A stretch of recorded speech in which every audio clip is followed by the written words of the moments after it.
formed against me shall prosper. Oh, it won't work. No weapon formed against me. Give me that ad-lib again. No weapon. One more time. No weapon. One more time. No weapon. Bitch.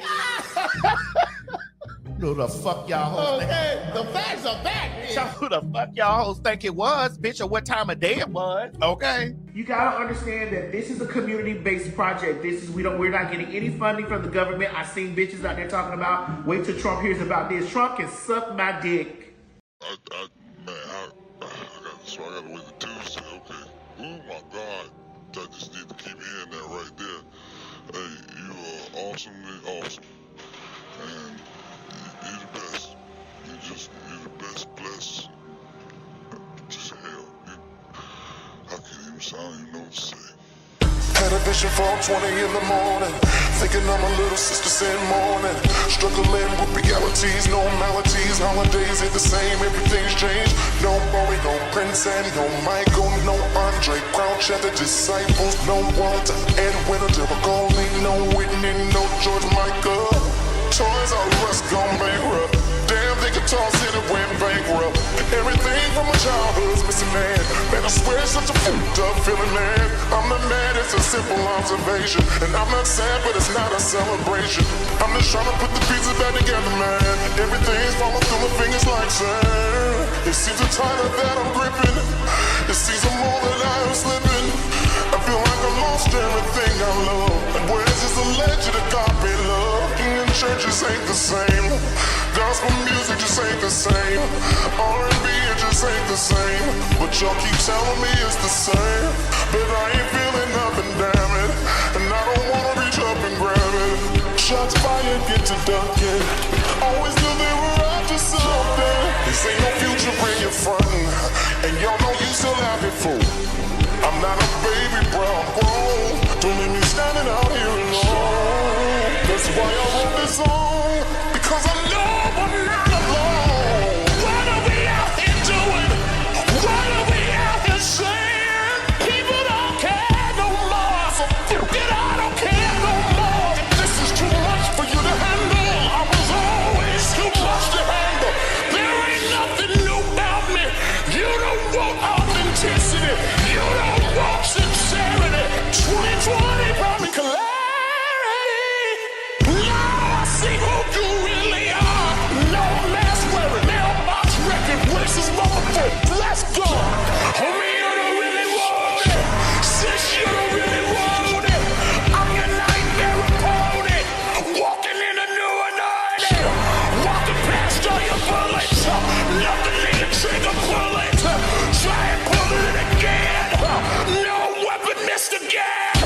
Tired of talking about changes. Tired of going through changes. Lie after lie. Lie after lie. Republic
solutions. It didn't work back then, ain't gonna work now. We were people back then, but we get rowdy now. Let's get ready to rumble.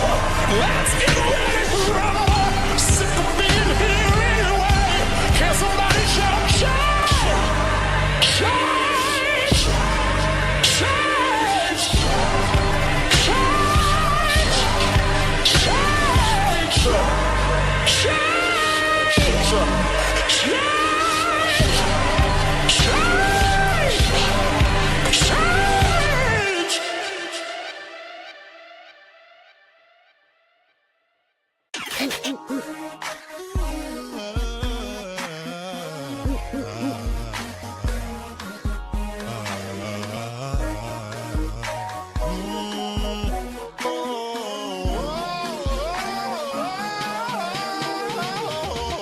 I took a hit for the team, took a bullet for the dream, that we would one day all be free, free from prejudice, free from sexism, free from bigotry. I die for creativity, I die for freedom to be free. I died and left a legacy. Oh, but baby, I still live through technology. After the sun, then comes the rain. And after the storm, the sun will start shining. Glass is a pain, and tears of pain. And tears of pain. Just be patient. Your destiny will manifest. Yes, those in the city.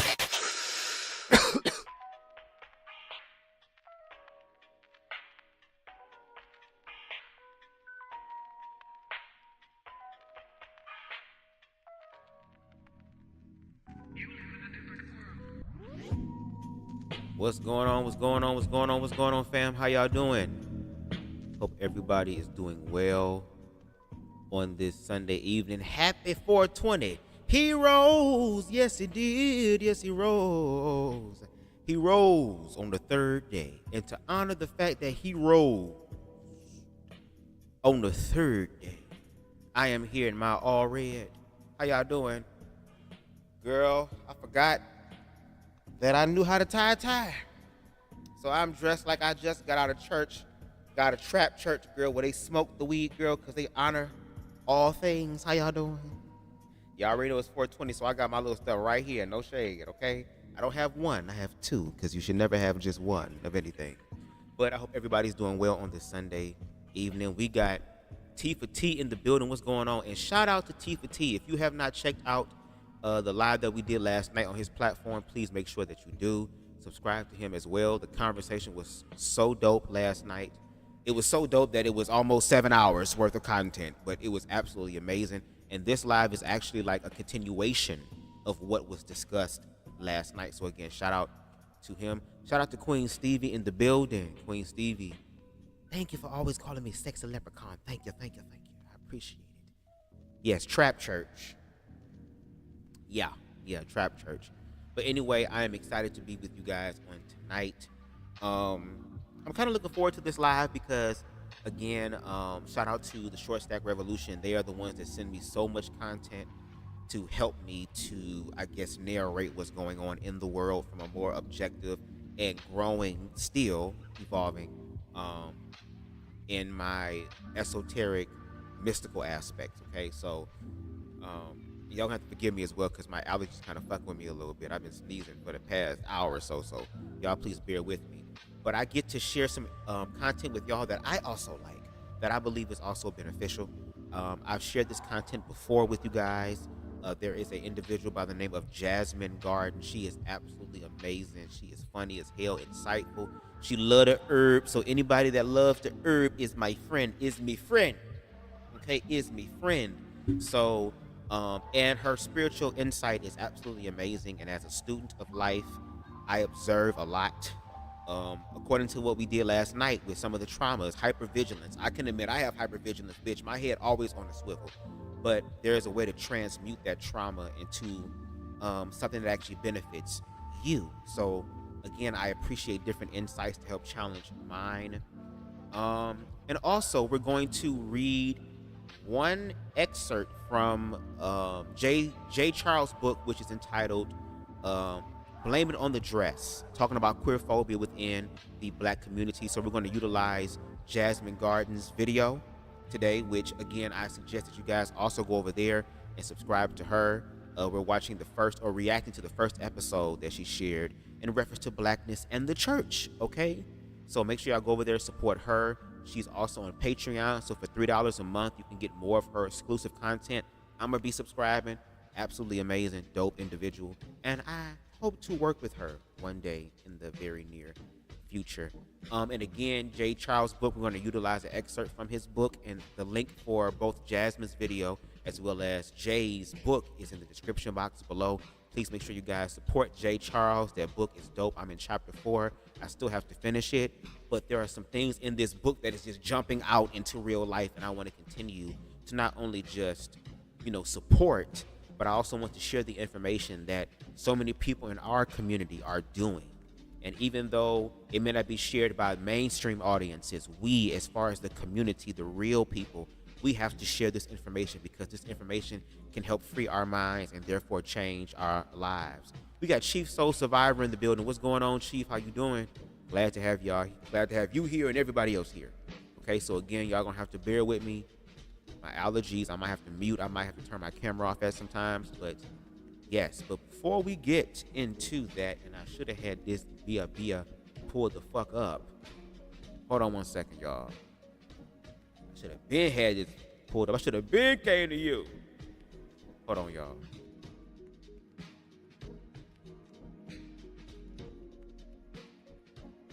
All right, here we go.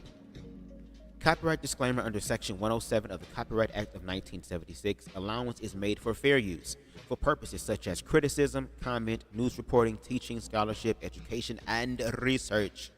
Fair use is a use permitted by copyright statute that might otherwise be infringing. Nonprofit, educational, or personal use tips the balance in favor of fair use. All the videos, songs, images, and graphics used in this live belong to their respective owners, and BubzDaGawd does not claim any rights over them. So with that, the being said, let's go ahead and get into the video.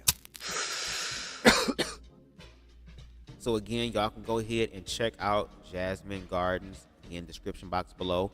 I will pause at certain times to give my commentary, as well as read the excerpt from J. Charles' book to kind of just bring it all together. So I ask that y'all please leave y'all thoughts, concerns, perspectives. Let me know what you think. Do you agree? Do you disagree?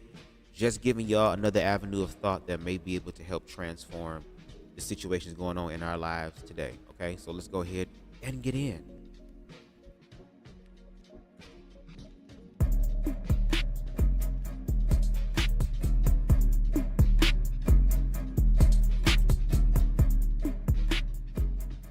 I'm going to say something controversial, and your cognitive dissonance would deactivate your critical thinking the moment that you feel triggered. I am not trying to offend you, but offense can be a catalyst for change. So if you find yourself upset, fuck you. No, I'm joking. Self-reflect. The Black church is a plantation. The Black church is a plantation. The Black church is a plantation. The Black church, tell your mom, is a plantation. I know. I just punched you in the chest. Mwah. Kiss on your forehead. I swear to God, I love you. But the Black church is a plantation, and I sometimes think we don't talk about the hierarchy that is modeled directly after the plantation that parallels within the church. I don't think we talk about the systems of the plantation that are mirrored back into the church. What do you think? I think we were given Christianity on the plantation. So we have to really go back to where it all started to understand how we got here. And, in my work of kind of digging into all of that, doing what we call deconstructing, I did discover a whole lot of parallels. And when I started sharing those publicly, then they were like, no, we don't want to hear that. Yo, you're a heretic. Stay over there. Stay over there. Heresy. Yes, absolutely. Basically, For what real. they hear when we say that the black church is a plantation is, nigga, you calling us slaves? Yes, actually, I am. But not. But it's in the theology though. Yeah, it makes sense. Yeah. The mindset is slave-like. No, absolutely. Like we're a slave to Christ. Like that's not even something that's far-fetched. It's in the theology. Like we're slaves for him. When I tell people in my ministry, like your life belongs to you, right? You determine how you will live your life, like, because God is in you. So you determine that for yourself. Church folk went ballistic. What you mean my life belonged to me? I belong to God. That's not slavery. He own you? We're taught to see God exclusively outside of us. Yes. Yeah. Right? So there's always some entity beyond us that we need to come save us and we need to come tell us what to do. Rather than the understanding that God is in us and beyond us. So there's this harmony at play that I have to look within myself first, and then I can better experience what's happening beyond me. But like the church doesn't even want you to get in touch with yourself. And let me also say this. If it doesn't apply, let it fly. I'm not talking about everybody's church. Yes. I'm a church kid, 5th generation Baptist preacher. I know a whole lot of people doing really, really great, powerful work in the church. You included. Thank you. Yes. But y'all know that this is real shit. You know what I'm saying? Y'all know this is real shit. Like, this is something that a lot of particularly like fundamentalist Black Christians really believe wholeheartedly and will fight you to the death That over they it. belong to God. If we were to like lay out. Now, just to give a little context to what they were saying as far as how Black people have played into this, I also again want to bring up J. Charles' book entitled Blame It on the Dress, The Manufacturing of Black Homophobia and Performative Masculinity. And again, this is going to be used as kind of the intersection through the lens of Black queerness. Again, part of the Black experience, but speaking about the aspects of Blackness that a lot of people consider taboo or are ignorant on. And just because they're ignorant on it does not mean that we're ignorant on their ignorance on us. Do you get what I'm saying? So again, shout out to J. Charles. I want to read like a little snippet of the synopsis of it. It says, in a groundbreaking exploration of identity, sexuality, and systemic oppression, Blame It on the Dress dismantles entrenched myths about Black masculinity and reimagines community, love, and resistance. From birth, Black boys are conditioned into a rigid masculinity, one demanding emotional suppression, heterosexual dominance, and constant performance.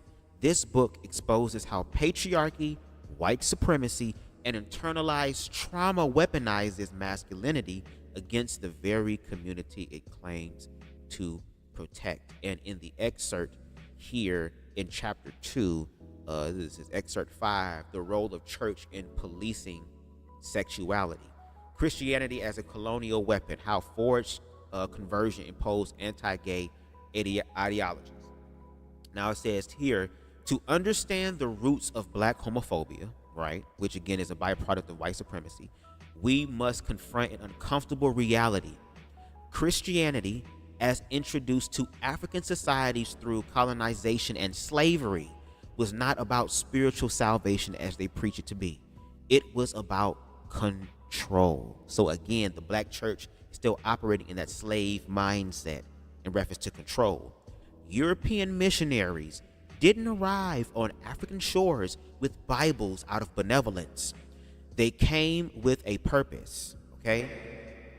To conquer land and minds. And in their mission to civilize, they brought not only European religion, but European prejudice, including a deep-seated intolerance for queerness. Before colonization, African spiritual systems were diverse and often accommodating of gender and sexual fluidity. But when European missionaries arrived, they declared these systems pagan, sinful, and primitive. And they're going to get more into that as we continue to watch the video.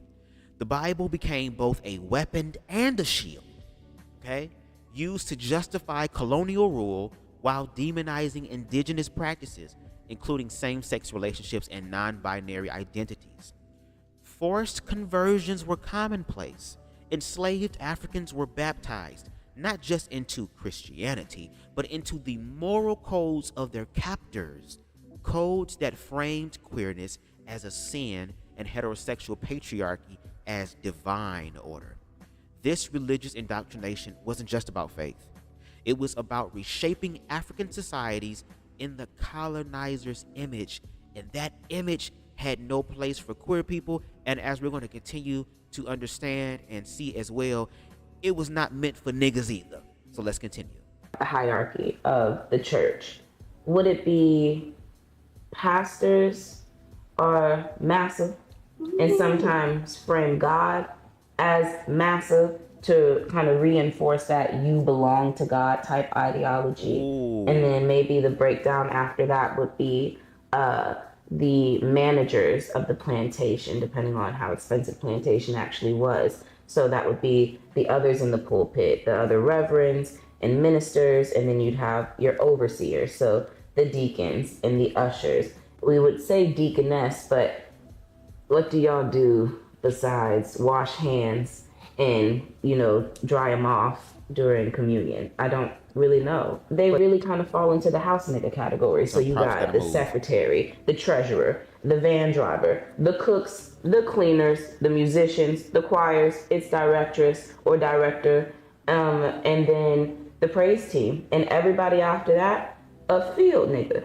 Why? Because you help sustain through your free labor. And I guess really everybody is sustaining through their free labor or help sustaining the church through free labor. But more so, you are paying tithe and offering into the church. So that's what makes you the field nigga. I ain't say it.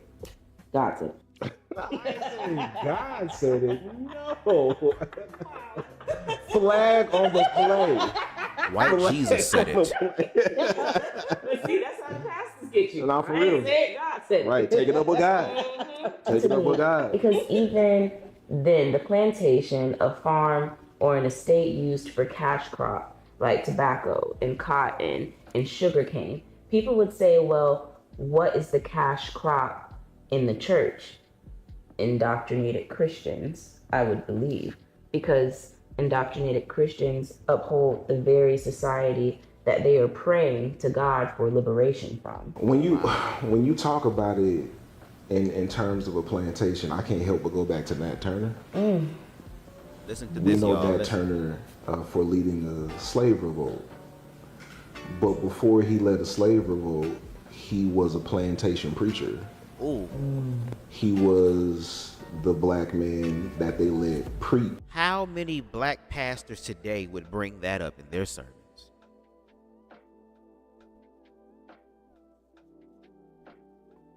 How many black pastors would literally bring that up in their sermons about Nat Turner? How Nat Turner was once an enforcer of the word, but had an epiphany, and he did not go to Tiffany's because Tiffany's did not exist during that time. And y'all gonna hear what he did next.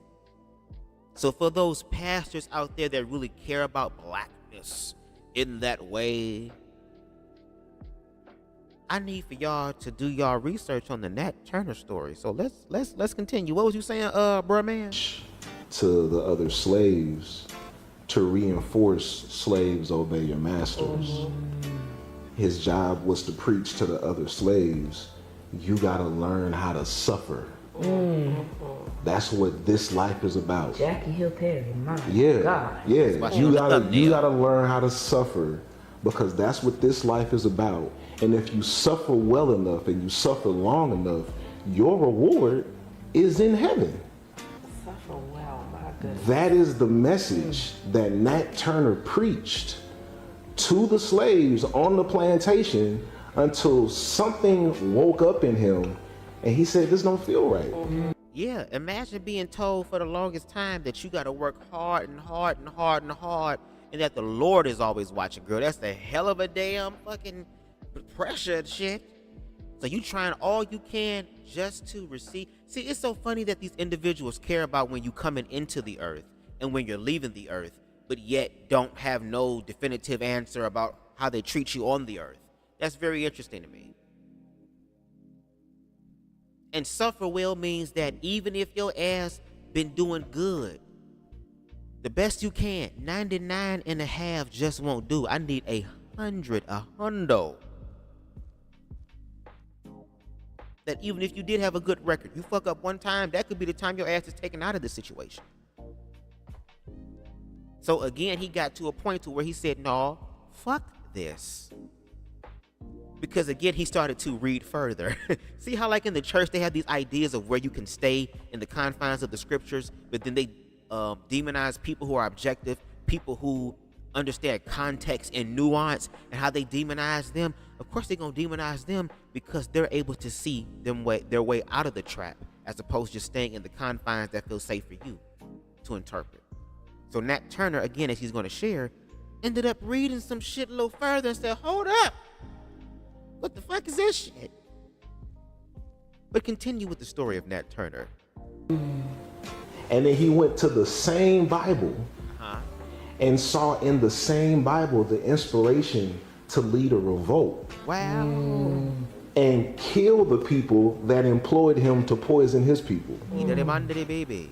Right? So what you're saying is not merely hyperbole or metaphor. This is real life. Yeah. This is real life, and when we're not careful, we just repeat the same cycles over and over again. Mm-hmm. We just repeat them over and over again. Why are you being told that your relationship with God is tied to how much you suffer? Wow. Where did you get that message from?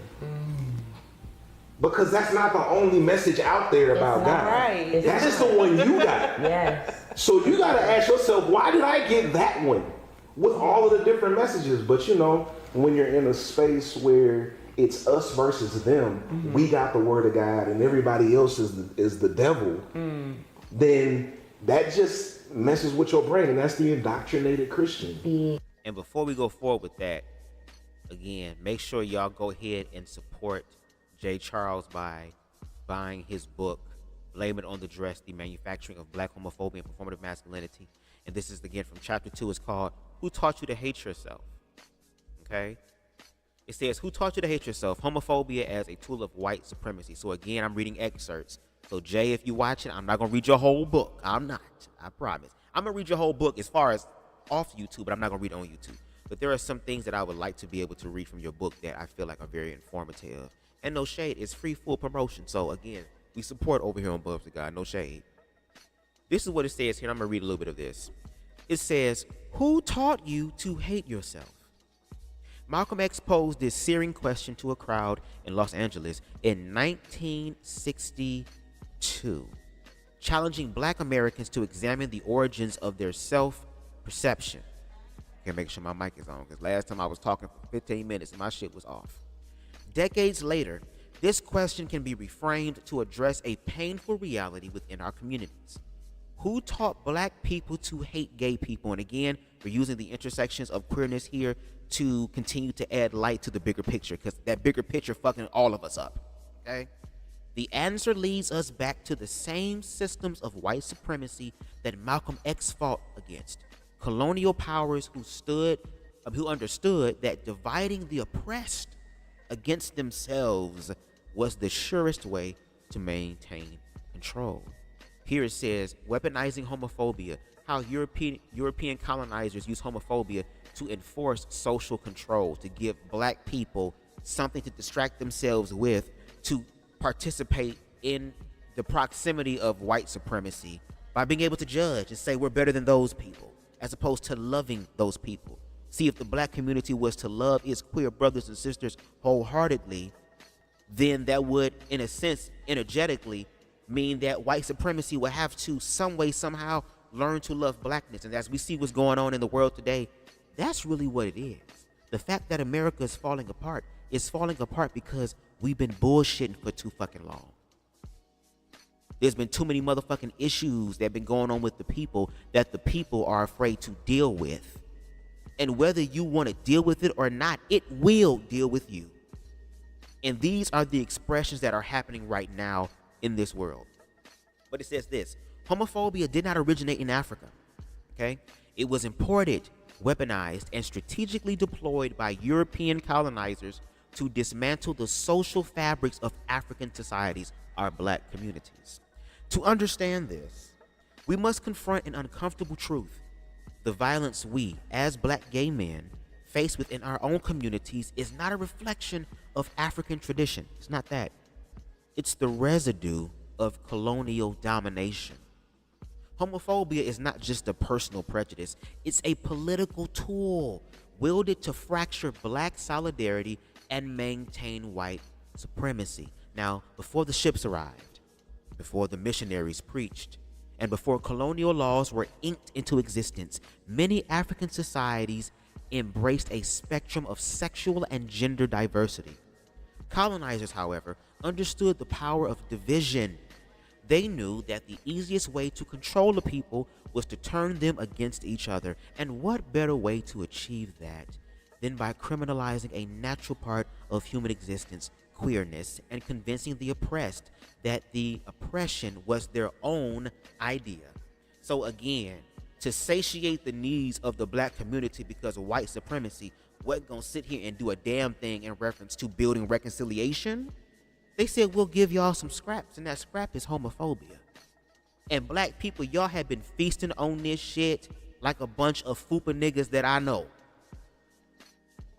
I don't know them personally, but I know them. Hog, mog, chitlin bag, swinging ass, arm ass niggas. Okay, looking like a big bloated version of something that AI would create. Okay? Let me finish.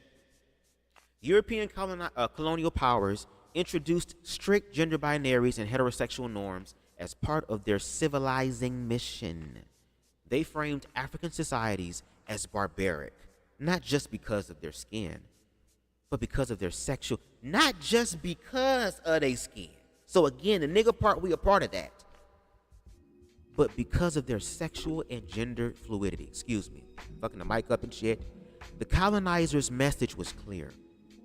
To be civilized, Africans had to reject what was already theirs, a culture that didn't see queerness as a threat, but as part of life's diverse expressions. So again, if you want to read more of chapter 3, because I'm gonna bounce around a little bit and get a little bit of excerpts. I'm not reading the whole entire thing. So again, Jay, if you watching this, nigga, I am not reading your entire book.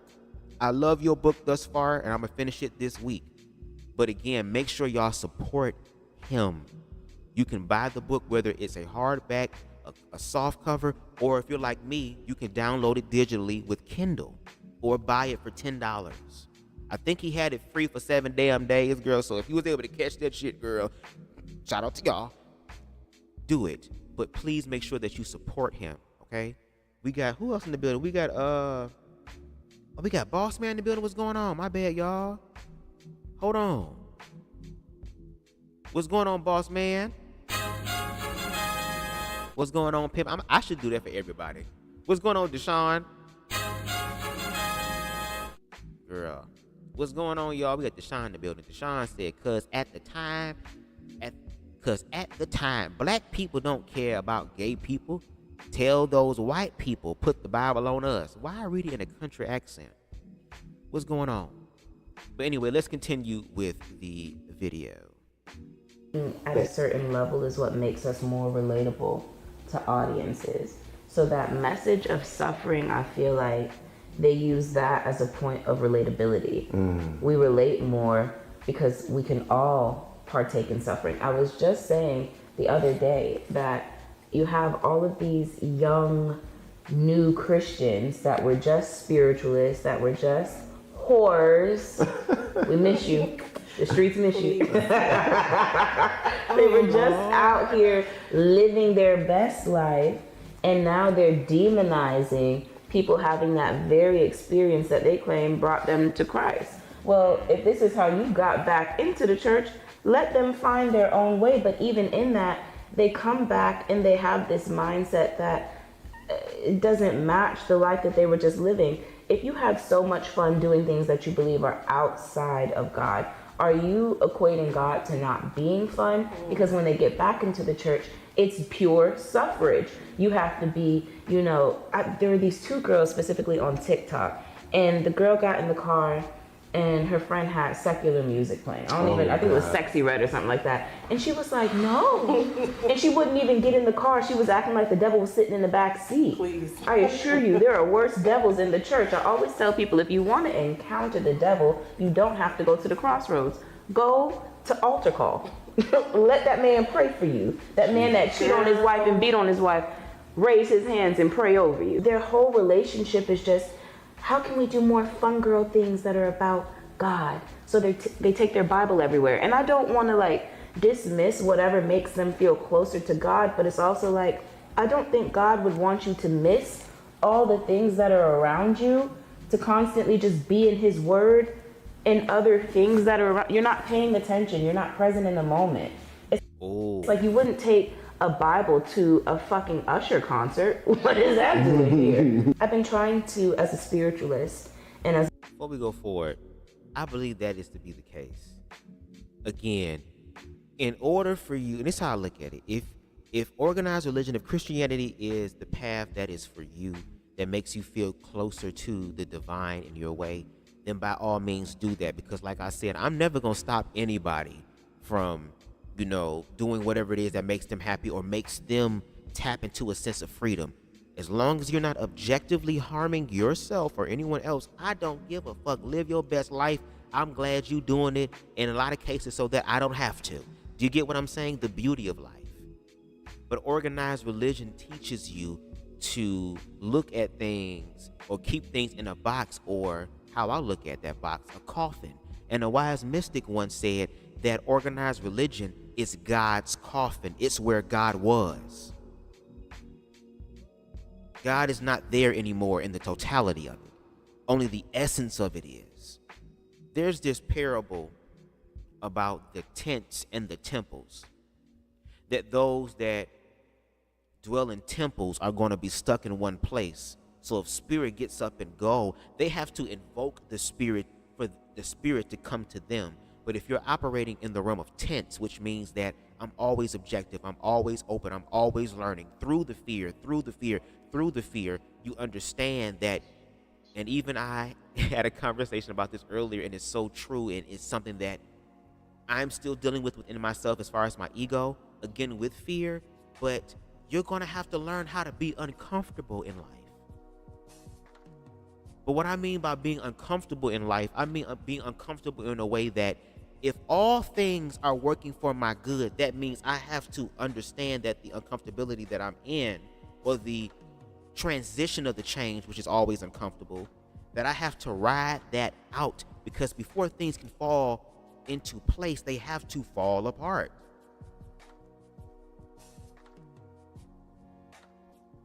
So organized religion prevents that falling apart to happen, because as we learned in Tit for Tat's live last night, again, make sure y'all check him out, subscribe to him, check out the live we did last night in reference to the trauma experience, that again, this trauma is so intense in reference to organized religion that it has commingled your faith and your access to God in reference to how you act, and not organically act out of the love of Christ that is natural and empathetic and sympathetic and understanding and inclusive.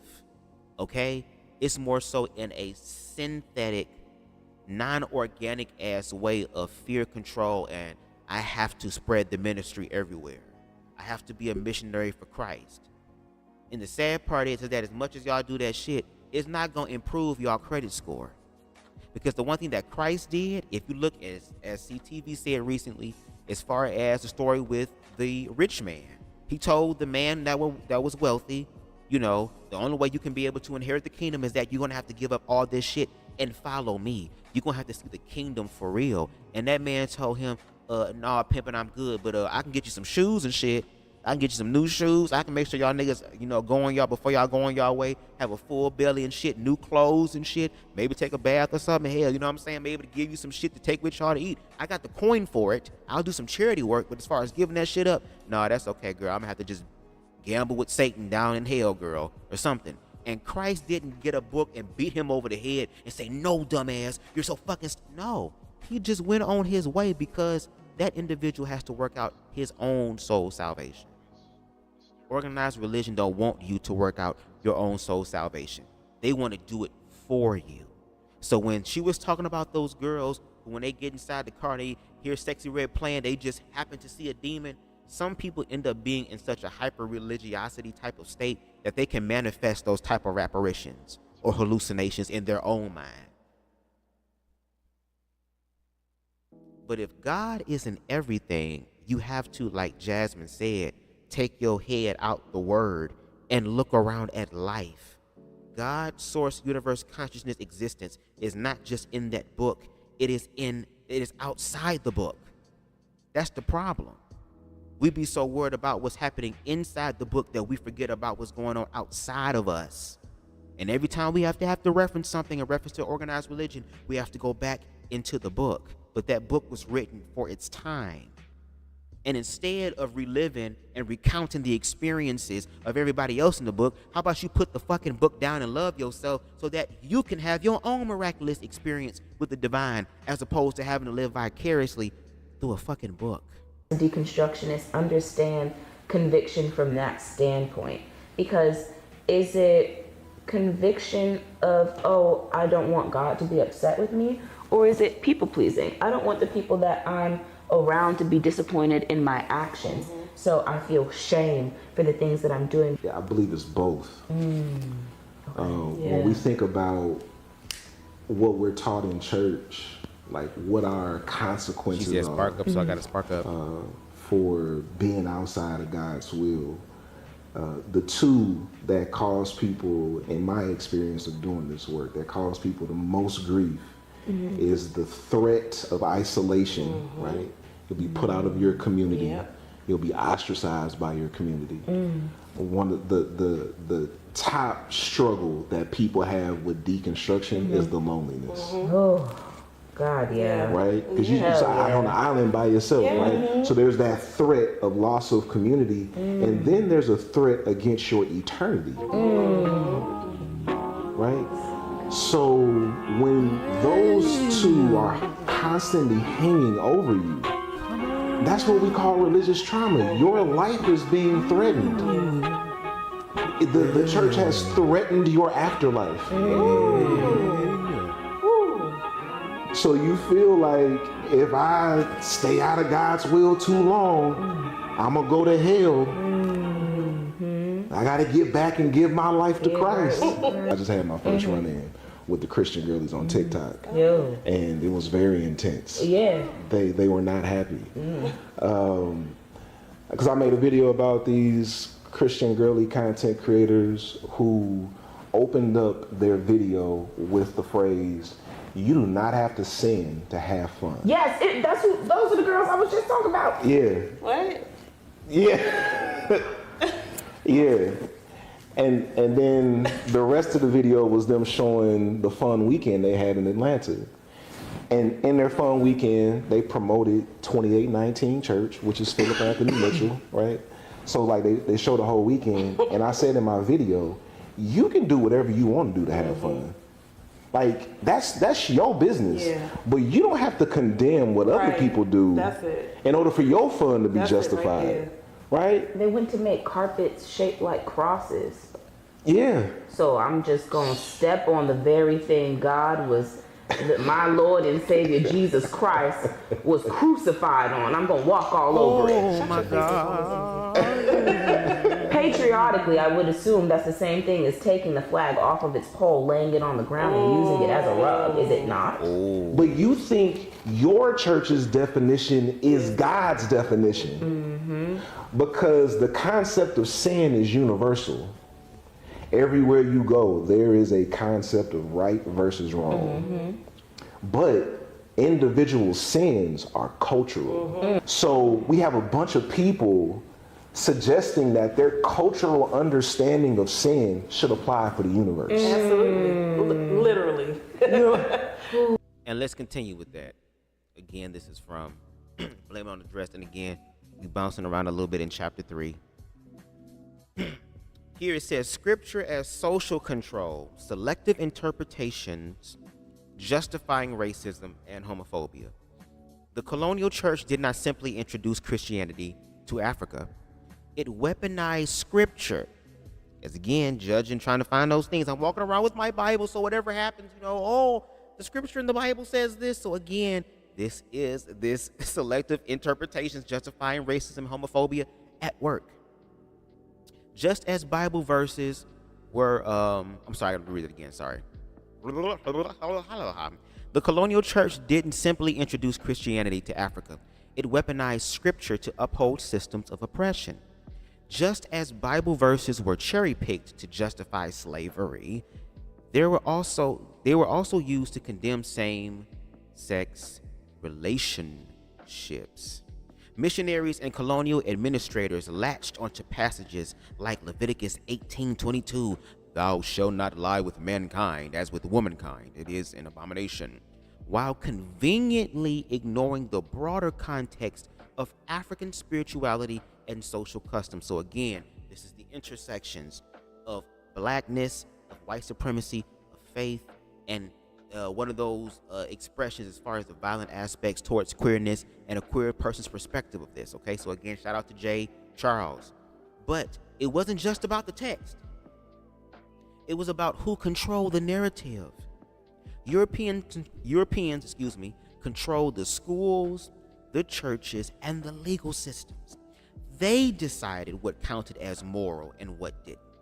African traditions that embraced sexual diversity were cast aside as sinful, while Western patriarchal norms were elevated as God's will. So again, all the things that were natural and organic to us as Black people, especially those from the indigenous aspect of it, at one with Mother Nature, at one with God, at one with creation, at one with Source, then some abnormal, narcissistic, dark child, and I mean dark child as far as the black sheep of the family, coming along and want to destroy everything because they fucked up and came through and remixed our shit to where now we uphold their Western patriarchal norms as God's will.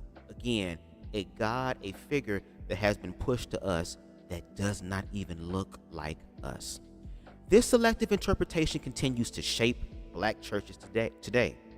Many Black Christians fiercely defend anti-gay theology, unaware that the very doctrines they uphold were once tools of colonial domination. It's no coincidence that the most homophobic rhetoric often comes from churches rooted in colonial missionary traditions. These churches inherited not just Christian doctrine, but the colonizers' moral framework, one that sees queerness as a threat to order and control, and not just queerness, but motherfucking blackness.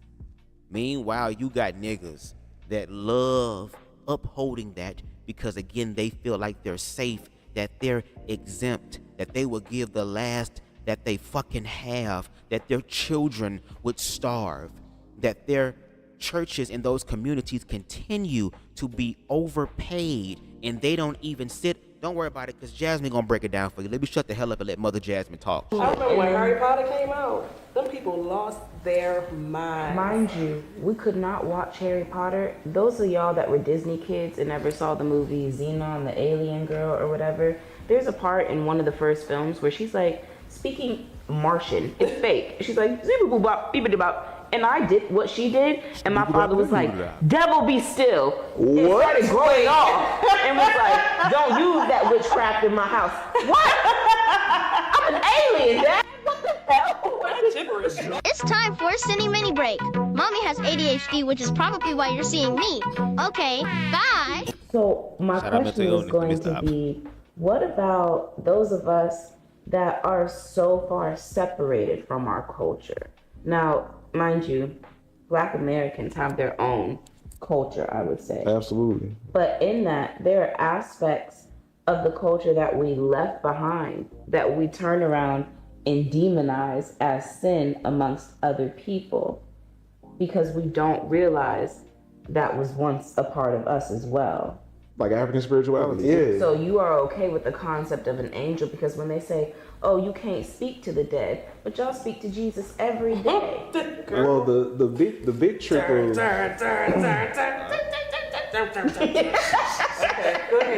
the big con right now in fundamentalist Christianity is convincing black Christians that your Christianity has to take priority over your blackness. This recent thing with Philip Anthony Mitchell saying y'all need to stop blaming white cops for killing black kids. And of course, the culture is up in arms over it, and his followers are repeating the same line. If y'all think race is that important, you're making your skin color an idol. Unfortunately, niggas, looking at all the cameras, niggas, you will always be niggas. Before Christianity, guess what there was? Niggas. And guess what there will be after the deconstruction of harmful Christianity? Niggas. Yes. So you could never be Christian before you are niggas, because God, if you were already God's in your slave way, if you were already owned by God, belonged to God, you belong to God in the form that he made you, which is a nigga. You see how you can't say it? Cause I'm a nigga. Cause I'm a nigga. She laid that shit the fuck out. Do you hear me? Do you understand me, what I'm trying to tell you? What she said right there was amazing. I want y'all to understand that. For you individuals that are black that voted for Trump, you is a nigga.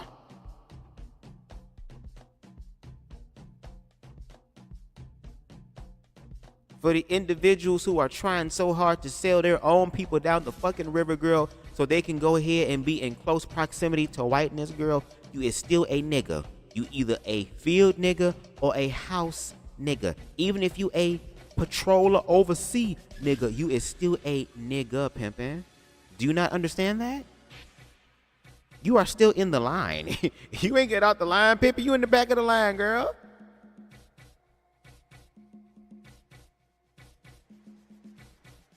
Girl, and then on top of that, y'all don't even know y'all heritage in reference to your ancestry.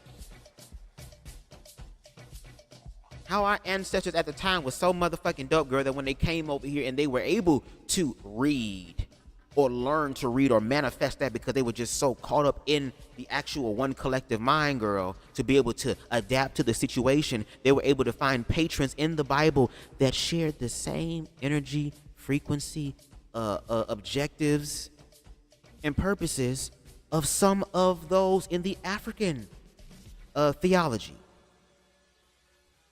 In African spirituality, the same fucking thing.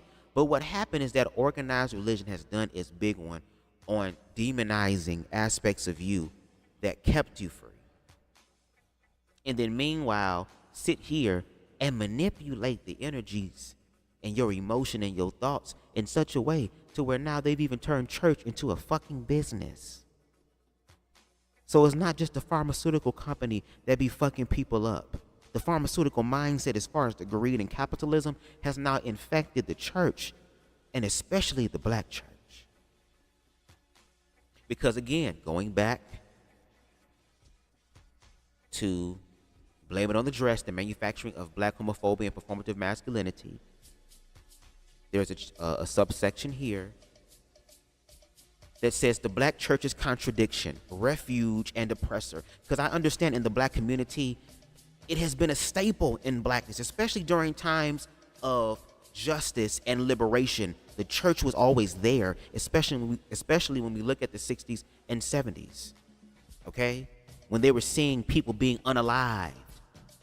The fact that, what's his name? It's on the tip of my tongue. What's his name?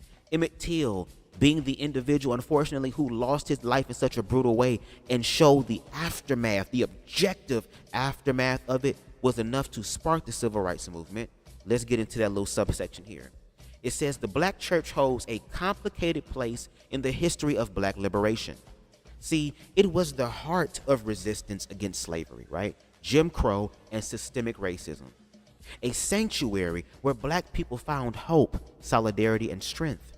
But it was also where colonial ideologies took root. I hope my mic is good. Okay, because girl, I'm still kind of traumatized by that last time. No shade. But it was also where colonial ideologies took root, including the belief that queerness was sinful and destructive. This contradiction is not accidental. See, during slavery, white slaveholders encouraged Christianity among the enslaved, not to liberate them, but to pacify them. They preached obedience, submission, and the sanctity of heterosexual family structures, reinforcing patriarchal dominance. See, when enslaved Africans formed their own churches, they own shit. You know what I'm saying? They also inherited these colonial frameworks, often without questioning their origins. What's going on, boy crazy? Hope all is well with you. As a result, the black church became both a refuge and an enforcer of oppression. It fought for civil rights while preaching sermons that condemned queerness.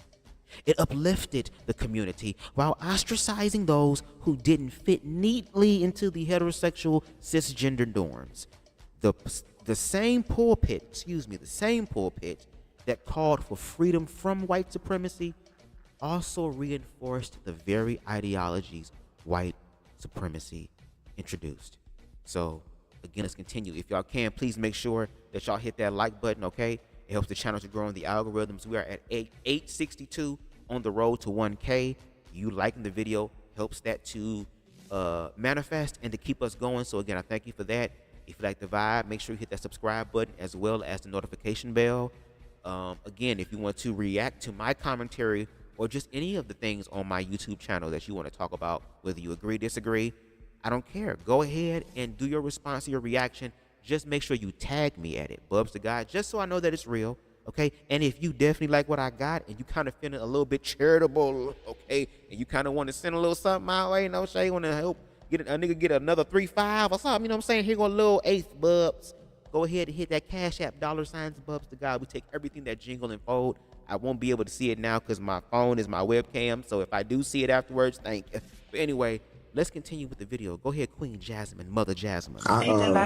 You telling the truth. I did a live in our Patreon last week called "Is Christianity the White Man's Religion?" And in preparation for that, I was talking to my good friend Otis Moss III. He pastors Trinity United Church of Christ in Chicago. Okay. And he told me how I think he said, we get trapped as black people in America in this 400-year imagination where our story begins 400 years ago with chattel slavery being introduced to colonized Christianity. So we're trapped by a 400-year imagination. And I pushed that a little bit further in my live. I said, not only are we trapped by a 400-year imagination with chattel slavery, black Christians are trapped in a 2,000-year imagination. Ooh. Because Christianity is only 2,000 years old. But our ancestors had spiritual practices for millennia before Christianity ever existed. That there is more to who we are than the Christianity we were handed. And I'm not saying you got to walk away from it. It's a whole bunch of Christians in my community. We're a community of Christians and non-Christians. I got conservative Christians in my community, not like, not demonizing people, but like they like the old school church, the liturgy, the hymns, the pipe organ, like they into all of that stuff, right? I love the pipe organ. Thinking about Philip Anthony Mitchell, right? Ew. That's his name? Yeah. And how he was saying, and I'm not laughing because it's funny, I'm laughing because it's so ignorant and how many people were going off in the crowd. And he was like, teach your children to not park in the handicapped spot if you don't want them to end up handicapped. And I just kept thinking of the overall IQ of the people in the building, because I'm so used to there being so many intelligent Christians. So they're intelligent people and Christians. But that intelligence is some way, somehow not intersectional. They just are running side by side. So in other aspects of life, smart. But in the church, they turn that function off, because as a critical thinker, I would stop and go, why would God call you to preach that? God is love. So messages should always come from a place of love. And it's reminding me really of like these femininity coaches online that kind of shade you for, they're basically Kevin Samuels in woman form. And then you have the workout coaches that, and the Tony Fines of, and yeah, I don't give a fuck, because being bullied into being confident is not going to make you confident, because they're bullying you about your insecurities. Therefore, you never stop being insecure, so you never learn how to be confident. So it's all this, you're a fat ass, big back, get your ass up and get, whoa, now I want to fight, and I might burn some calories doing that, but I'm definitely not going to the gym now, because after I fight, I'm going to be fucking hungry. So I'm going to eat something. So it's like all this negative reinforcement to try to shift you into the understanding of a message. And I know they say, you catch more flies with honey than vinegar. Mind you, I don't want no flies around, but also, like, you have to find a better way to relay your messages. And it was the same thing on the plantation, because Kev on stage, when we went to go see him, he was talking. Hold on now, Miss Jasmine. Some of them Christian girls like, hold on now, Miss Jasmine, girl, cause see my God. Cause see my God. Cause see my God, girl.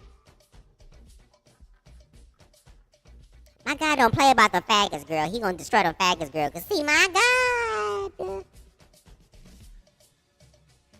Girl, he gonna send me the man of my dreams, girl. And he not gonna be gay, girl. Cause see my God. And it ain't just the girls, girl. She mentioned some of these fitness trainers, girl, for the Lord, girl, that be sitting here saying, look. Now, hold on now. See my God. Cause see my God, Miss Jasmine. You ain't gonna sit up here and talk about my God, girl. If God said that some of these fat motherfuckers need to get in the gym, bitch, they need to get in the damn gym. Now, damn it, y'all chose to be a big bad girl. Y'all allowed the goddamn sin of gluttony, girl, that Kimberell spirit to fall upon y'all goddamn fupas. Fall upon y'all yiddies and shit. Y'all wanna walk around, girl, ransacking goddamn refrigerators and shit.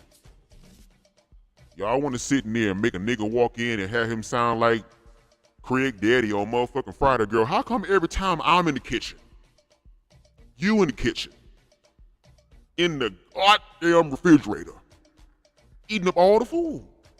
Eating up all the I'm about to say the piglins, girl. Andrew Caldwell, back up, bitch. All the pig feet. I'm about to say piglet. All the pig feet. All the hog maws. All the chitterlings. All the collard greens. I like hog maws. I like pig feet. Shout out to Mother Jasmine. Shout out to Mother Jasmine for going ahead and just saying some of the shit that needs to be said, and no shade. I like that type of teaching, girl. No shade. Call it out, girl.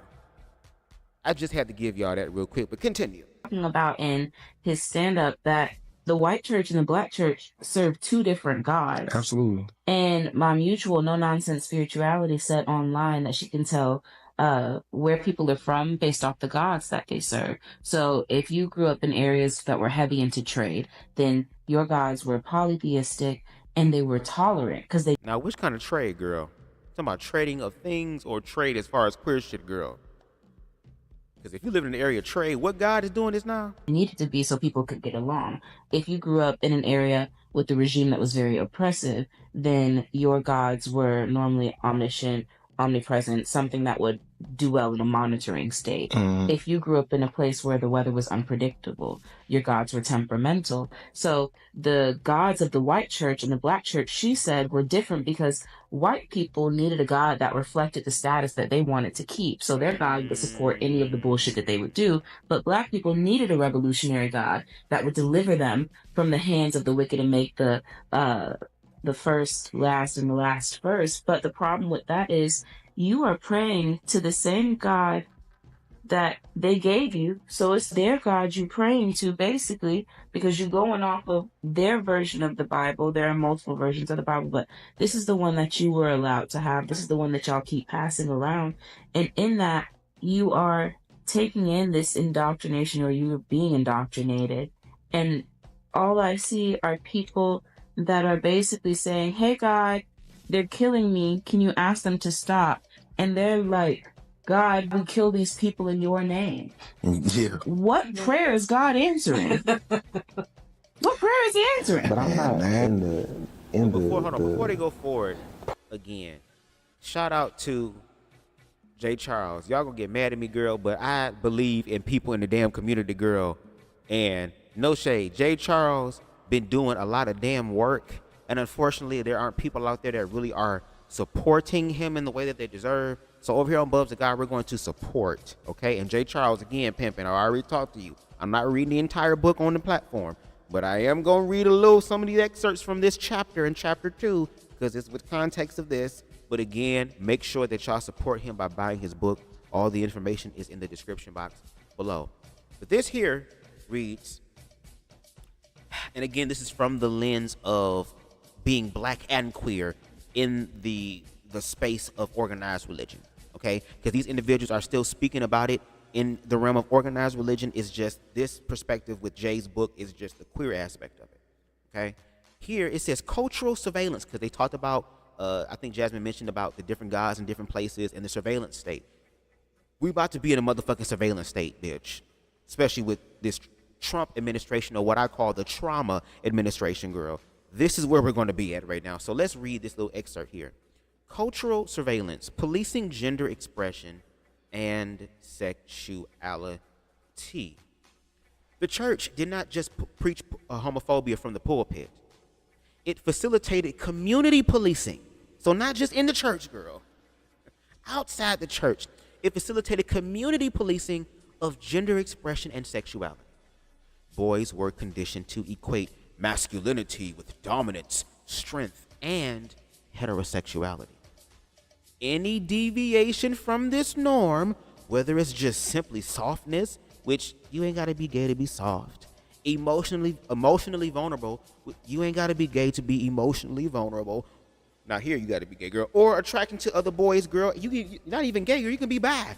Anyway, anything that deviated from the norm, especially those things that I just mentioned, were met with ridicule, shame, or violence. And again, from for Tat's live last night with the video about trauma, it talked about how these traumas from organized religion fucked up people's psyche. And it manifested in other realms and ways into their lives. And the way that they enforce their fears onto other people is to do it through ridicule, through shame, or violence. And that is what the church is trying to be amped up to do, to encourage other people to do. Because again, these type of people like myself and those that are on the screen, as well as individuals like CTV, Reckless, Logic, T.S. Madison, Hope Giselle, and countless others, those individuals, especially during the dark ages of the church, were the enemies of the church. And when you have an enemy, you have to destroy it. That's the only way that they believe that God's victory, judgment has been served, and that they're the servants of it. So anyway, let's go back to this. Girls, meanwhile, were warned that queerness undermined their desirability and value. The ideal black woman, according to colonial Christianity, was submissive, heterosexual, and dedicated to family life. Queerness disrupted this ideal, threatening not just personal morality, but the social order itself. This surveillance extended beyond the home and church into schools, workplaces, and community spaces.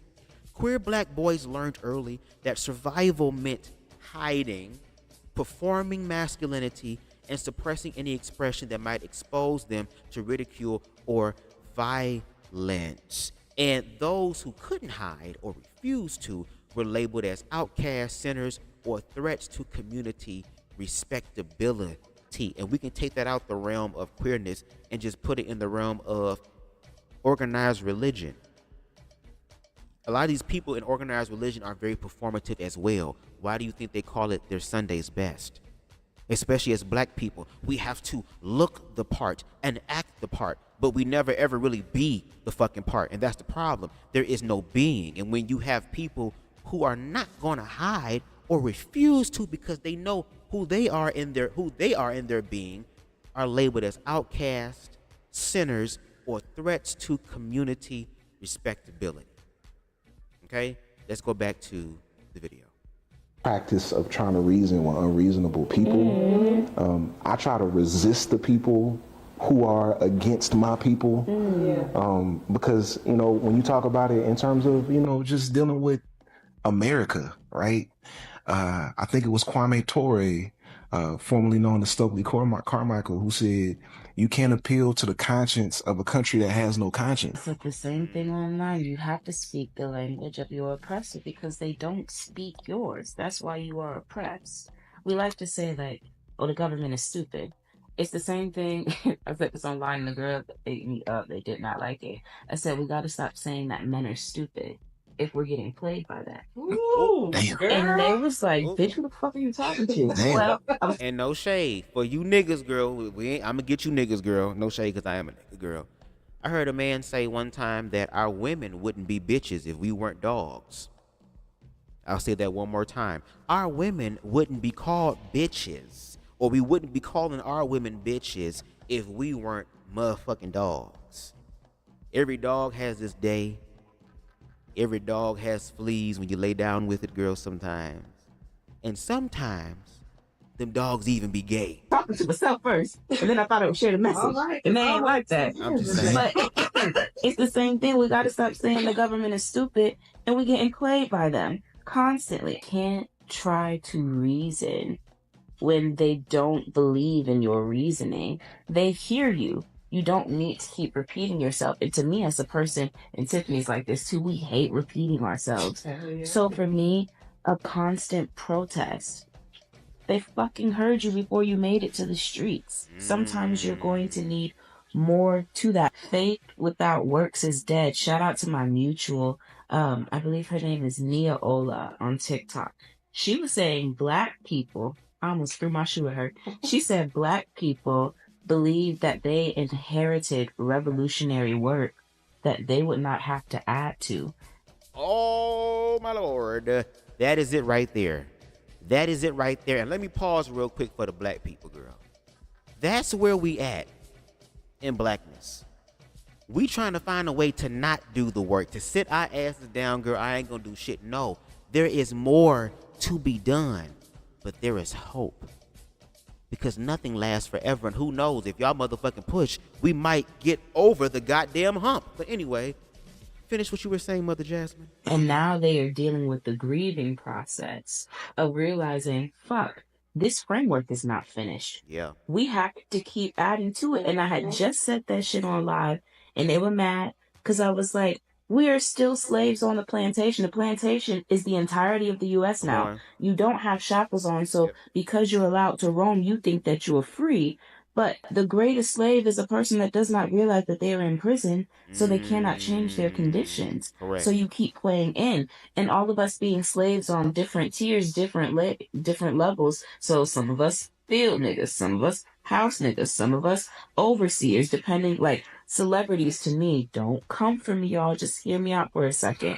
An overseer, influencers, overseers, because they're the people that direct where your attention is supposed to be at. It's almost like, whoosh, focus, get back to work. When we post something that redirects your attention from things that are important, thinking about, you know, the shit that's just been going on in general, and you have people posting about Coachella.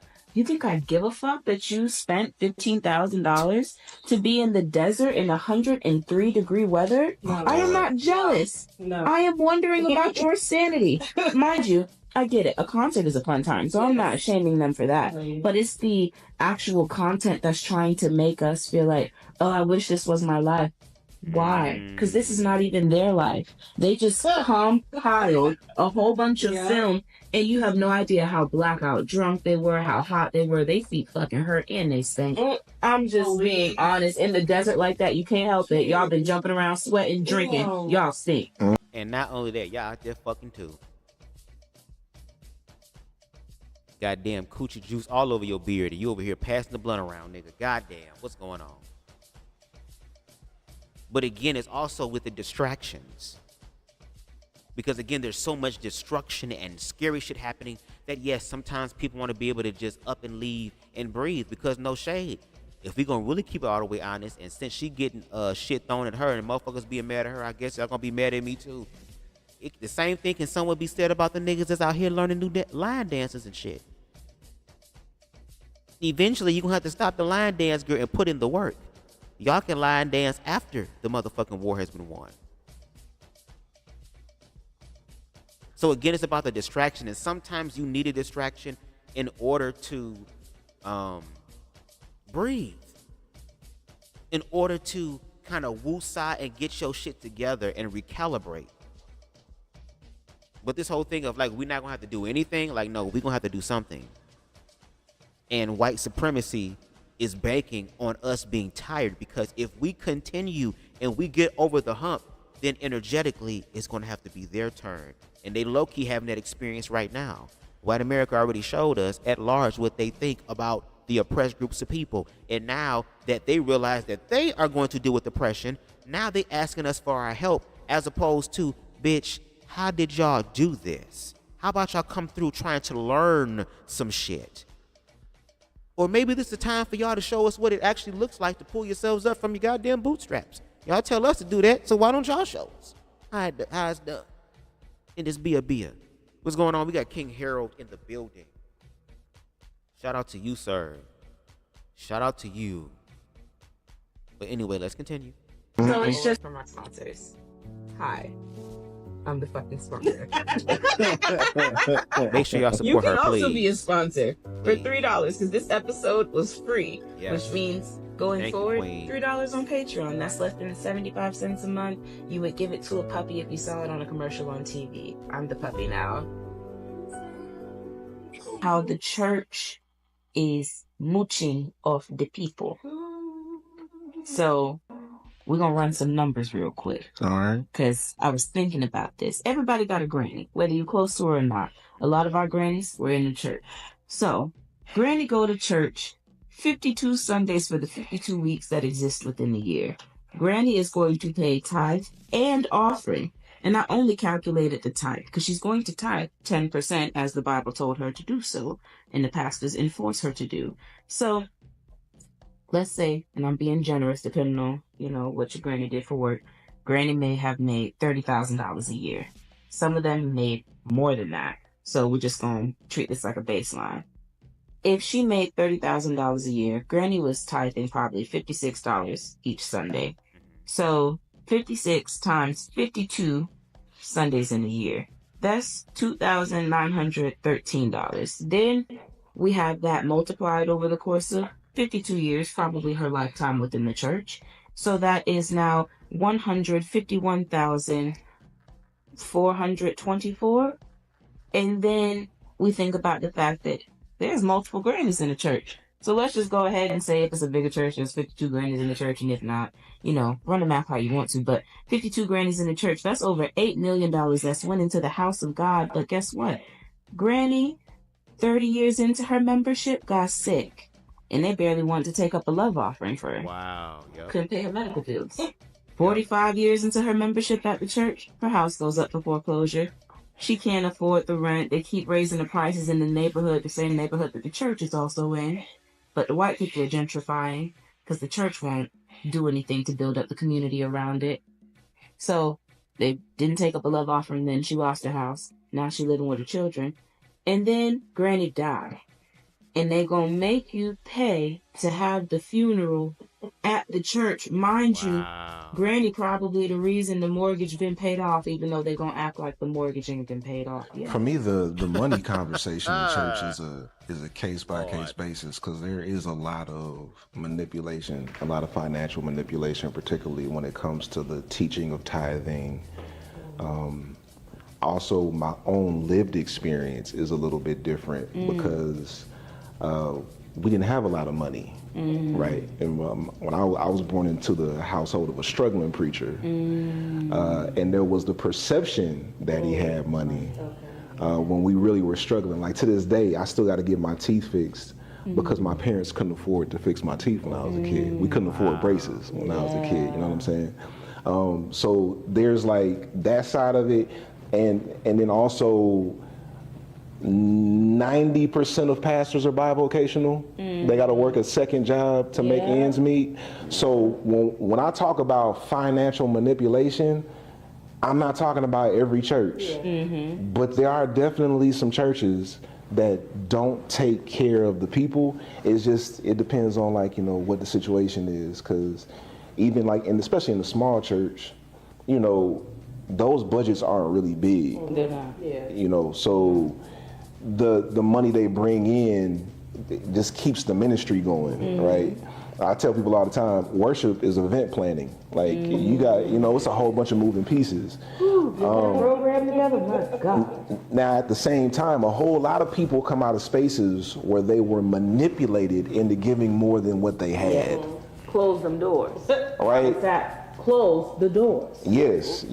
And the whole close the doors thing is so hilarious. Here, since you said that, because I hadn't said this publicly yet. The issue with the close the doors thing, and here's how I say it. If I was Marvin Sapp, here's how I would have handled that situation. Because I understand close the doors is a practice that black churches have been doing for years. I was raised and been in spaces where it's closed the doors at different parts of service, right? So that's not anything new. But now we live in a society where people are becoming much more aware of manipulative practices, even when that's not the intent, right? So intent does not outweigh impact. Ooh, I had to learn that intent does not outweigh impact. That was a little word. I like that. Right. So he has this backlash over close the doors, and people start sharing their own testimonies about how they have felt manipulated and trapped in situations like that. Instead of acknowledging people's lived experiences, he just doubled down and said, you misinterpreted me and you misrepresented me. It's like, no, people are telling their own stories. You gotta hear people's stories. So what I would have said was, hey y'all, I didn't know everybody felt like that.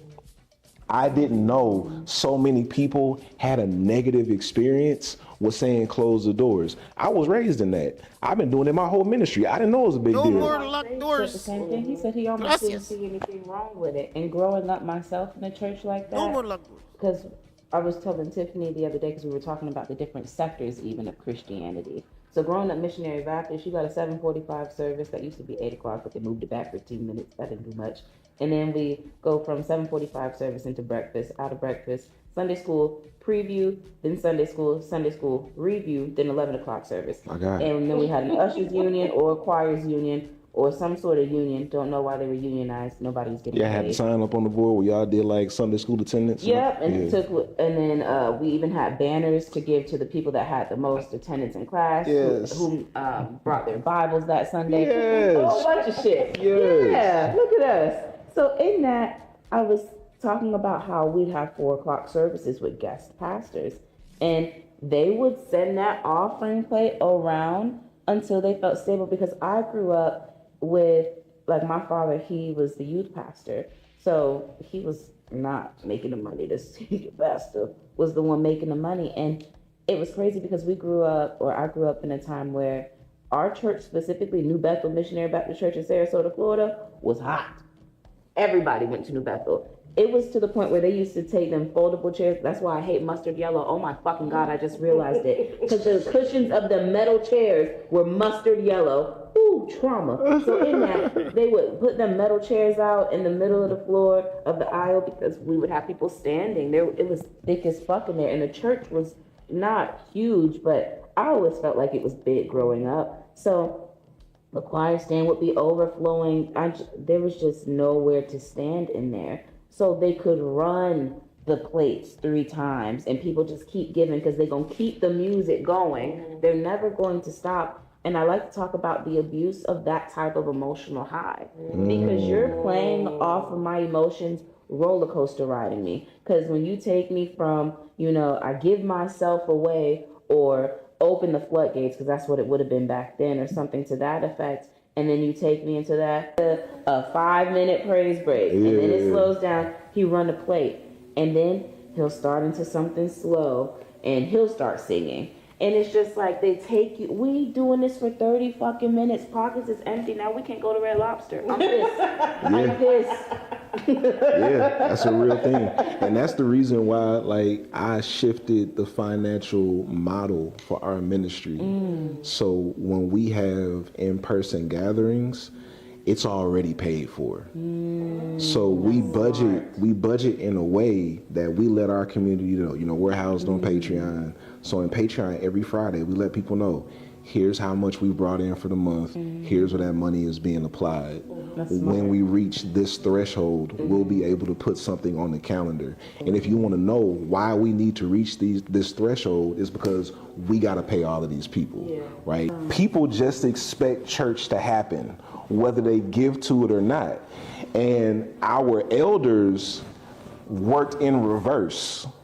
They would have the thing, not knowing if they were going to cover the budget, and then come up with practices to figure out how to cover this budget. Okay, so we got to cover this budget. So all right, run the trays. That didn't work. Let's sing another song. Run them again. All right, then let's shout them real quick.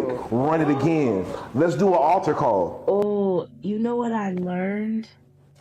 The overseers on the plantation is called call and response. So they would call out and we would respond. Our ancestors would respond as a way of acknowledging the orders that they just gave you. Did you know that the pastors from the plantations, the black pastors, and when they, you know, started their own individual churches, that's how we got, not, I wouldn't say all the time, but I would say a great portion of the call and response in the church where they say something, can I get an amen?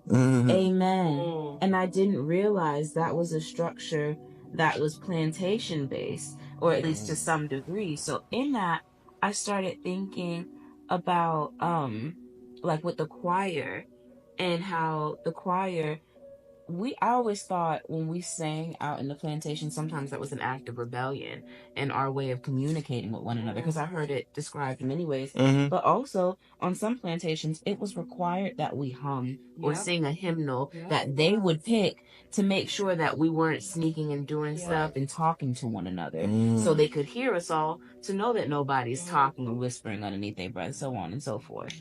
So even though some things obviously we have revolutionized, taken back, and made our own, I sometimes think like, damn, we don't see how deeply ingrained this shit is. The pandemic has done a number. Like the whole church is not the same. The whole landscape of church is changing dramatically. Very different. It's in a lot of church. So really, if we're gonna be perfectly honest, a lot of churches right now are just dying a slow death. They are dying a slow death. That's really what it is. Like a lot of pastors are doing hospice ministry with their churches, helping them to die gracefully. Because the whole landscape is changing and people are not coming back. They're not. People have less money to give. Let alone like working through what they feel about tithes and offerings. They have less money to give because the economy is crushing so many people. The middle class has been wiped out, right? So the whole landscape of church is gonna look totally different. Cause I believe, much like you, that the work of the church is community building. Right? Being a part of the community, bringing people together. When I ask people what do they love most about their church, they generally bring up something that's tied to community. People that they know, groups they're a part of, classes, that type of stuff, who they sit next to on the pew. It's all community. Well, community building has gone digital. So people are not getting together in person. They don't care to necessarily be gathered. Not to the same extent. Like I've been talking to my people and I was like, you know, how frequently do y'all want to get together and have worship? Because right now we're building up to a consistent worship schedule because we started digital first and now we're building out into the in-person. Yeah. And they were like, I mean, you know, once a quarter is good. I thought you were going to say month. Me too. I was like, once a month. Yeah. They said once a quarter. Wow. And they're like, you know, we could probably get up to every other month, but they not stressing it. Yeah. To that point of churches are dying a slow death, I was asked by a few pastors, why do you think we can't get the young people back in the church? And I told them the matriarchs of their families are dying. If religion requires men to teach, it requires women to uphold it. And a lot of the people within the church, especially within my generation, we saw God through grandma or through mama. So we believe in grandma more than God. We believe in mama more than the Messiah, because whatever God or the Messiah was doing, they were doing it through them. So that's who we recognize. And then when they die or when they stop going to church, because I know my granny, she don't go to church as often as she used to. She may show up once a quarter, but she's not going. And mind you, the church is 30 feet up the hill. She lives down the hill from the church. So in that, they don't have that feeling of, I get to watch granny or mama or whomever that they used to watch get filled with the Holy Spirit or have this emotional moment for them to question, is there something that I'm missing, which kept them seeking. They were never believers. They were always seeking, and they were always seeking through that example, but now that example is no longer in the church, so they don't have a reason to go. And they know outside of that example that mama and grandmama used to be, everybody else in the church, unless you had friends there, they didn't really fuck with, because they knew how the church got down, because grandma and mama was always talking about the people in the church. So I feel like the church, it can't revive. Churches would have to be something different. Like we're hosting Centered. Can't wait to have you as well. Okay. We are hosting Centered, and Centered is a non-churchy church experience. So it'll be modeled basically after an old-fashioned, especially if they got a smoking section. Hell yeah. Friends Day at church. So we used to wear like old-fashioned clothes. So people would come in overall. It would be crazy attire for old-fashioned day. But we want old-fashioned day with an Atlanta spin. So check it out. I want to see gold slugs, him them skirts all the way up, because this is not a real church experience. So praise and worship is going to be like going to brunch in Atlanta when they got the music playing. Tevin Campbell, everybody is on the same type of frequency, just a lot of uplifting music. Then we would have scripture, but scripture is going to be spoken word. And I'm going to try to get Kira J. Kira, if you're watching, I'm coming for you, boo. But it would be testimonies, and we would have people come and talk about the things that they went through, just kind of like give us a little spiel. Somebody that is maybe like good online, talking about things and framing it in a way for people to be able to ingest. It would be people like us. And then the spoken word, the word of God. And I'm going to come in a cape, not a robe, specifically. Yes. Bishop Cardinal Chaos. Yes.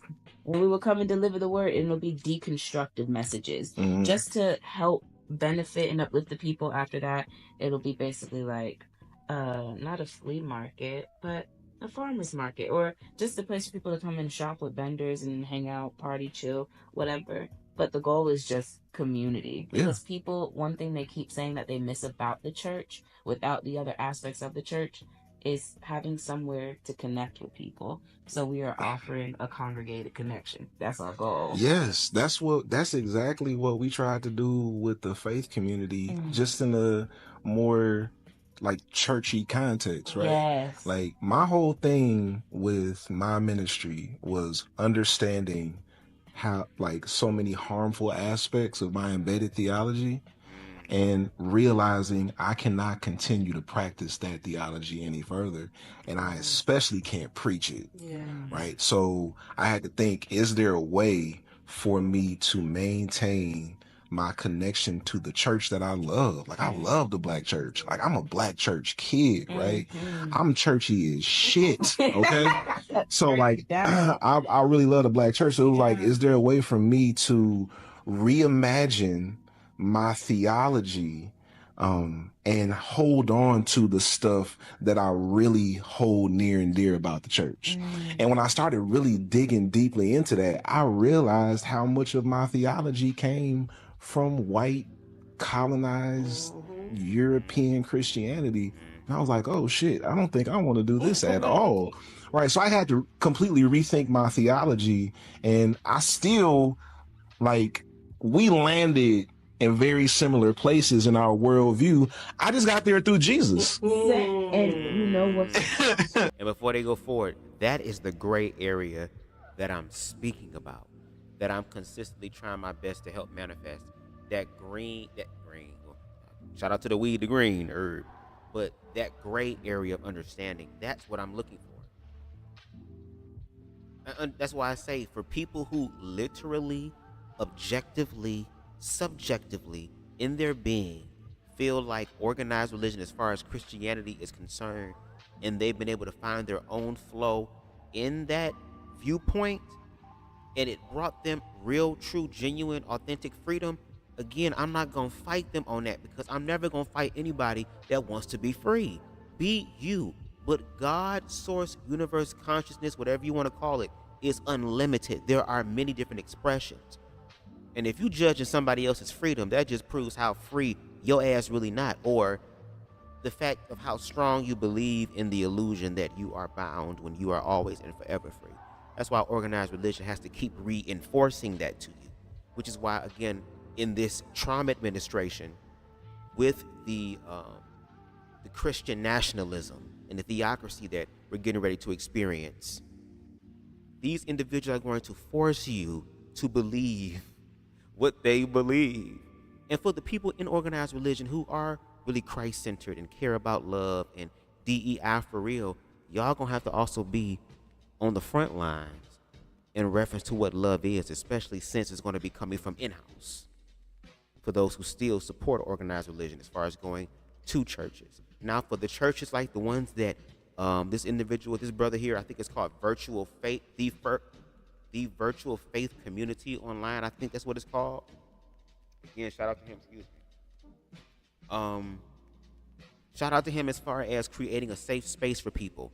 Again, he got some of the people that, you know, are probably deconstructionists of organized religion, but they've been indoctrinated in it so long that there are some aspects that are now just a part of their character that they still use as a way to feel connected to God.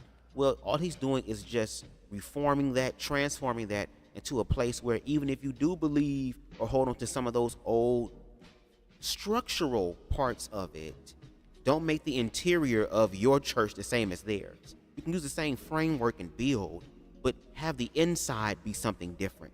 Don't remodel it the same way or make it the same way it was before you left the shit. Do you get what I'm saying?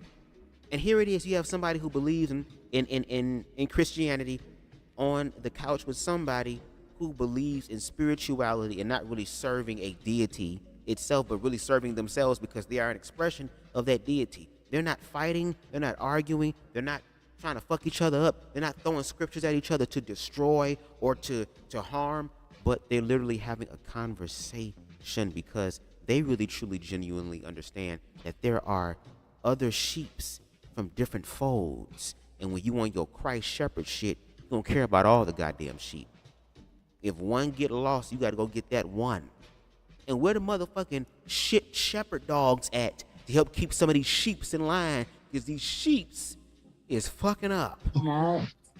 They always said, you gonna be some type of prayer warrior. You gonna be some type of preacher. And I said, no the fuck I'm not. Yeah, you are. Specifically rebelled to not be. And look where the fuck my rebellion got me. Yeah, Same thing you with me. are. Preaching. Yeah. I done had individuals tell me when I was in organized religion, oh, you gonna preach or something. You gonna be in thousands of people, in front of thousands of people speaking. It's just something about your energy and your aura, and God's gonna use you, and you're gonna be great. I had so many people say that, but I wasn't gonna do it in the church. I was gonna do it outside the church, which is what I'm doing now. So it's funny that she said that she never thought she would be evangelizing or sharing the message of what real, true, genuine good news is that you're already loved and you're already covered. Fuck what everybody else says or believe. It's what you believe. Do you get what I'm saying? And we all have the opportunity now to experience that. That's why self-love is important. When you love yourself, which means you trust yourself in the God within you, it will guide you. Because if you don't do that, the only thing that's left is to be guided by somebody else. And organized religion, in the grand scheme of things, is really not it. Absolutely. Yeah, pastoring too. The mixer. It was at the mixer when we were in the back room where everybody was playing like spades and Uno and dominoes and smoking hookah and blunts, and it was just like a real chill family vibe. It was like a real chill family vibe. Exactly, it was so beautiful. Exactly. The energy in the space was just great. You know what I'm saying? And you said something to me. I don't know. We said something to each other, and then you turned around to the whole room and said, "God is good." All the time. Right? And I was like, "That's such a pastor." It's such a pastor. That's that call and response you were talking about. That's I'm an overseer. Yeah. But you know, it's about the agenda you do it with, right? Yeah. I tell people all the time, everybody has an agenda. You have to determine, do you align with their agenda? I hate when people say, you got an agenda. Hell yeah, I do. We all do. Yes. Do you agree with my agenda? My agenda is to build beloved community where everybody can be themselves, or we don't discriminate against people based on how they identify. That's my agenda. Yes. My agenda is for us to love our neighbors as we love ourselves. Yes. If you don't agree with that, then just don't fuck with me. Leave me alone. But yeah, I got an agenda. Absolutely.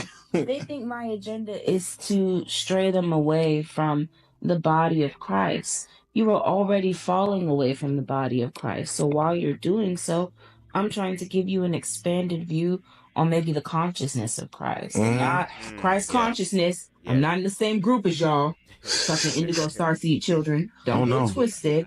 I'm just saying, like, you could learn a lot from the teachings of Christ. I tell people all the time, I'm closer to being Christ-like out of the church than I was in the church, because I actually had to get out of the church to do the work of Christ, because the motherfucker was not in the church, minus when he was in the temple a few times.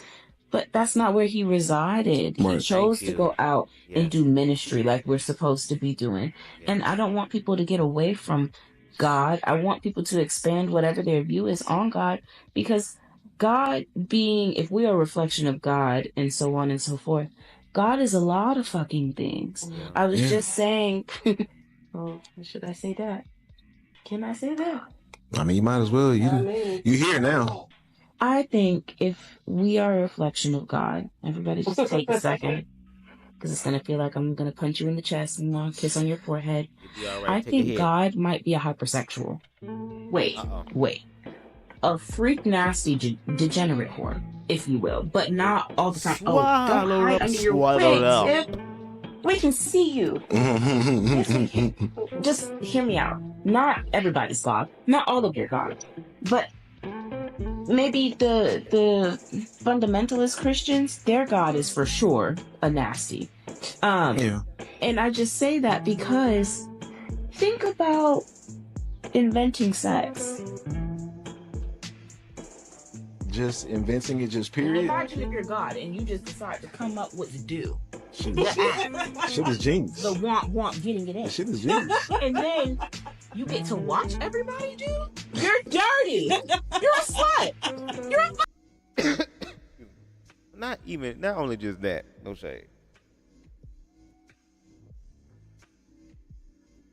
if we are all, like she said, going with the concept of gods and expressions of God, if I honor the God in me, which means I'm going to do the best that I can do and be the best that I can be, and I decide that I want to love on somebody in the very best type of way, which means that we open-minded and we figuring shit out and exploring certain things, correct? Then the other individual who also has the God in them honors the God in themselves and sees it in you. So therefore, y'all honoring the God in each other. And it's literally the God in me, not just spiritually, emotionally, mentally, but also physically. Why is it you think when you see me, you see me, you don't know how much I pray. Girl. So you can't help God is watching. God is watching. Make it good. One of my mentors, Bishop Yvette Flunder, she gave me this phrase, the God of your understanding. And that has blessed me so much because I realize we all of us who are people of faith who believe in a higher power, we have a God of our understanding. Yeah. The problem is in fundamentalism, it tells you that the God of your understanding is the only God. Yeah. It is the only viable way to see God. And it creates an irrational sense of certainty in something so abstract. My goodness. So I try to encourage people to like, look, get in touch with the God of your understanding. If you could think of one controversial thing to leave with the people, what would it be?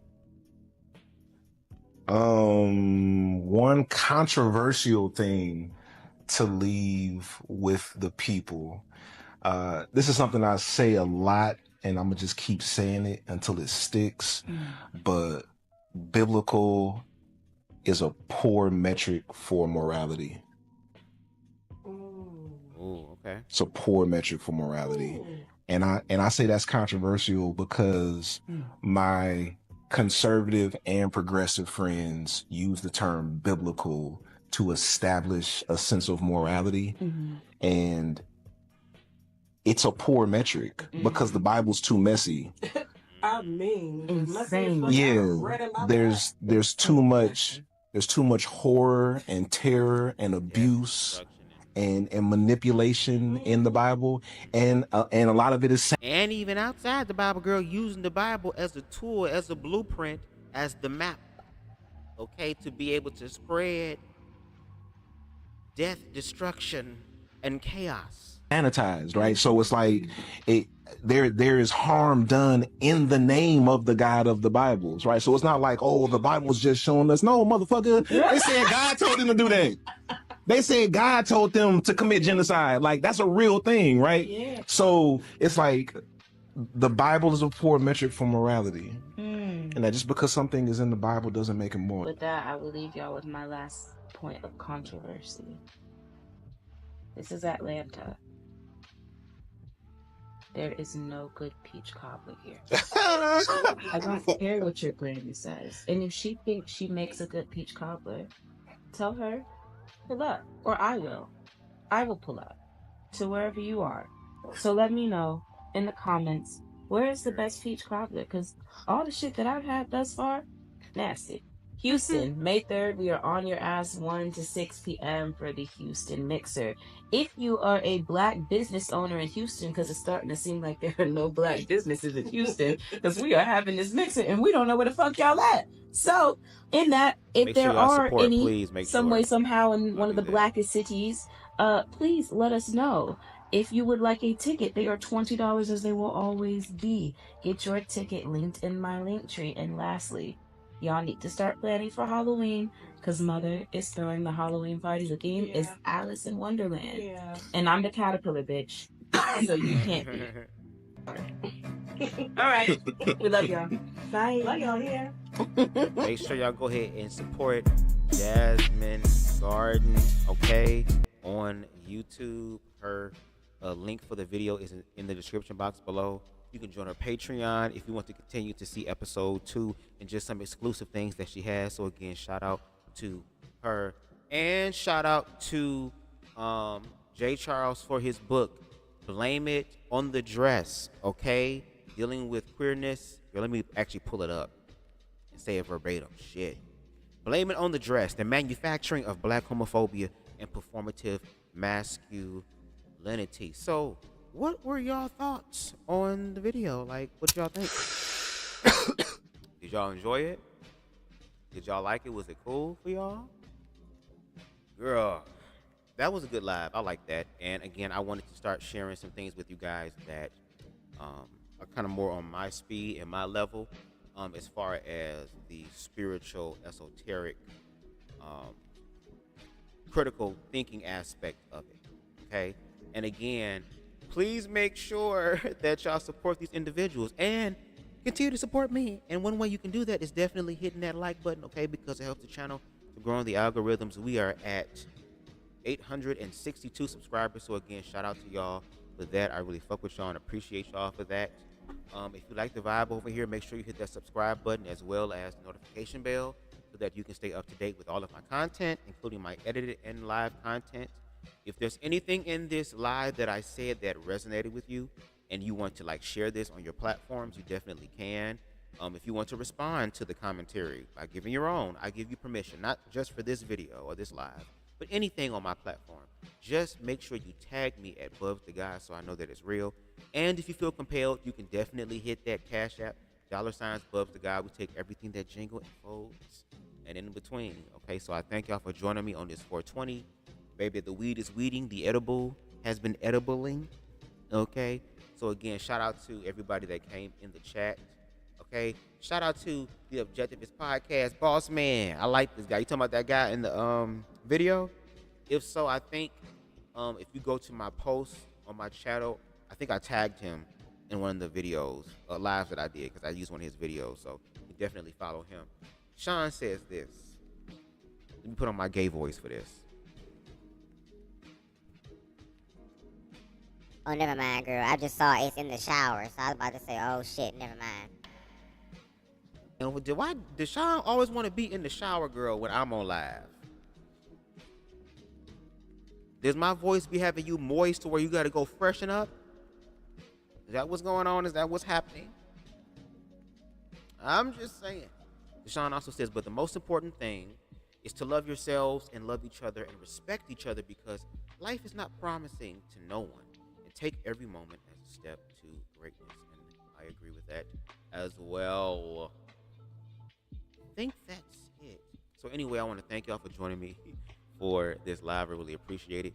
Shout out to T for T in the building. Shout out to King Deshaun in the building, or in the shower, shall I say. Shout out to Boss Man in the building. Always glad to have you here, sir.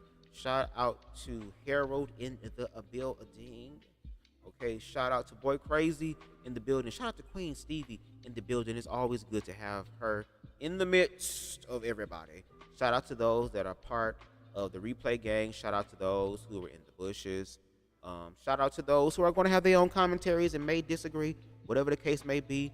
Let's just continue these conversations. And again, make sure you subscribe to Tit for Tat. Check out his last live we did last night. Very, very dope. Goes into religion and trauma. We kind of read a few people a little bit and threw a little shade. So if you a messy little motherfucker, girl, you want to see what we was kind of talking about, girl, you can definitely go over there and watch that live on his platform. And also a special guest ends up popping up at the end of the live that I think y'all would actually fuck with. So I hope that y'all go over there and check that out as well. Make sure that you again support J. Charles. Again, blame it on the dress, as well as Jasmine Gardens. Okay, Deshaun says, I made this just for you. But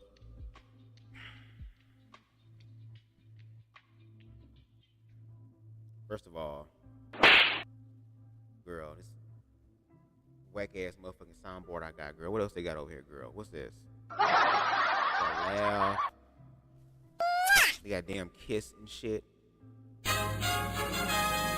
I hope you dry off all the way, Deshaun. Okay. But anyway, I thank y'all for joining me. And until next time, everybody, peace. We is out. I can be anything I choose in this round.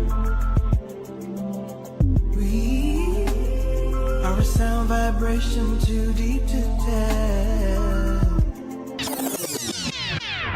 Just so you know, I'm the best in the motherfucking world.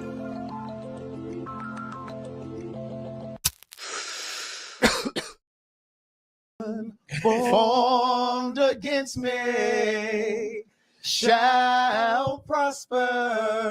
Oh, it won't work. No weapon formed against me.